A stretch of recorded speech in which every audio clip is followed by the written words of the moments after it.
বিশ্বকাপে টানা ব্যাটিং ব্যর্থতার দায় স্বীকার করেছেন ক্যাপ্টেন নাজমুল হোসেন শান্ত। ব্যাটাররা তাদের ভুল খুঁজে বের করার চেষ্টা করছেন, কিন্তু কোনোভাবেই কাজ হচ্ছে না। এমন ব্যাটিং শান্ত মেনে নিতে পারছেন না বলে জানিয়েছেন তিনি বোলাররা জিতাবে, আমি আশা করি প্রতিদিনই জিতাক, আমি এটাই আশা করব।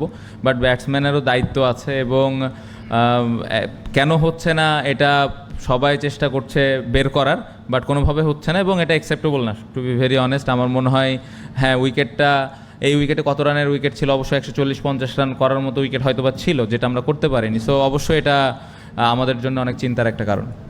পুরো টুর্নামেন্টে দারুণ পারফরমেন্স করছে বোলিং ইউনিট, তবে চিন্তার কারণ ব্যাটিং। শুরুটাও ভালো হচ্ছে না, শেষটাও না। এই অবস্থা থেকে বের হওয়ার চেষ্টা করেও বের হতে পারছেন না পুরো দল।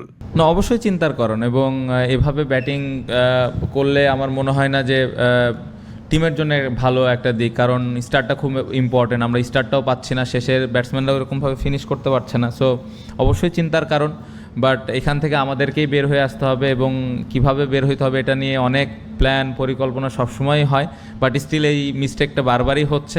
নেপালের বিপক্ষে ম্যাচটা একটা সময় হাতছাড়া হয়ে যাচ্ছিল বাংলাদেশ থেকে, তবে ইনিংস ব্রেকে আত্মবিশ্বাস ফিরে পায় টাইগাররা। ম্যাচ জয়ে অধিনায়ক কৃতিত্ব দিয়েছেন ফিল্ডারদের। না, আমরা যখন আমাদের প্রথম 10-15 ওভার ব্যাটিং হয়ে গেছে তখনই বুঝতেছিলাম যে উইকেটটা ট্রিকি।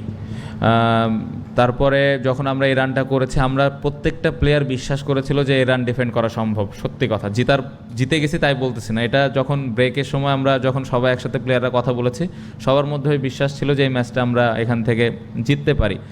আর ওই কাজটা সহজ করে দিয়েছে বোলাররা। তানজিম সাকিব খুবই ভালো স্টার্ট করছে পাওয়ার প্লেতে, 3 ওভার, তারপরে মানে টানা 4 ওভারই দারুণ বল করেছে।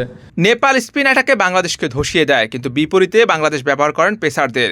কেন স্পিন না ব্যবহার করে পেসারদের ব্যবহার করেছেন সেই ব্যাখ্যা দিয়েছেন শান্ত।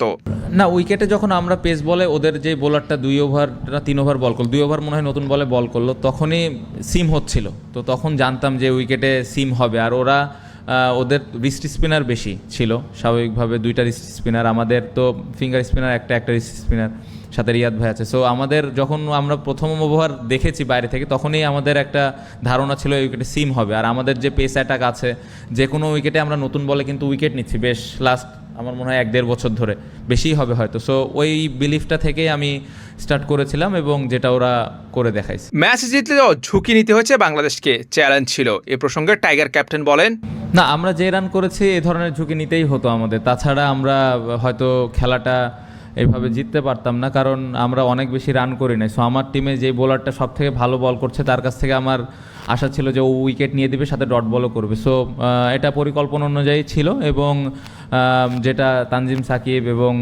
প্রত্যেকটা বলারই করেছে, শেষে মোস্তাফিজ, তাসকিন, রিশাদ, রিয়াদ ভাই 2টা ওভার। সো সব মিলে আমার মনে হয় দারুণ বোলিং করেছে বোলাররা এবং এই ধরনের ম্যাচে ওদের জন্য খুবই ডিফিকাল্ট, বাট এই ধরনের চ্যালেঞ্জ ওরা নেওয়ার জন্য সবসময় প্রস্তুত থাকে। এবার টি-20 বিশ্বকাপে পুরো টুর্নামেন্টে লো স্কোরিং ম্যাচ হচ্ছে। সেই লো স্কোরিং ম্যাচ নিয়ে মন্তব্য করেন শান্ত। না, এই পুরো টুর্নামেন্টে যদি দেখি খুব বড় একটা স্কোর হচ্ছে না, কোনো টিমই ওইরকম বড় স্কোর হচ্ছে না। সব ম্যাক্সিমাম ম্যাচে এরকম কম রান হচ্ছে, ওইগুলো ডিফেন্ড করছে, আবার জিততেছে। বাট আমি যেটা বললাম যে যেই কম রানটা হচ্ছে, এত কম রানের উইকেট না। আমি যেটা বললাম যে হয়তো 130-140 রানের উইকেট ছিল। সো ওভারঅল যদি বলেন এই টুর্নামেন্টে অনেক ভালো ফ্ল্যাট ট্র্যাক, সেটা আমি বলবো না।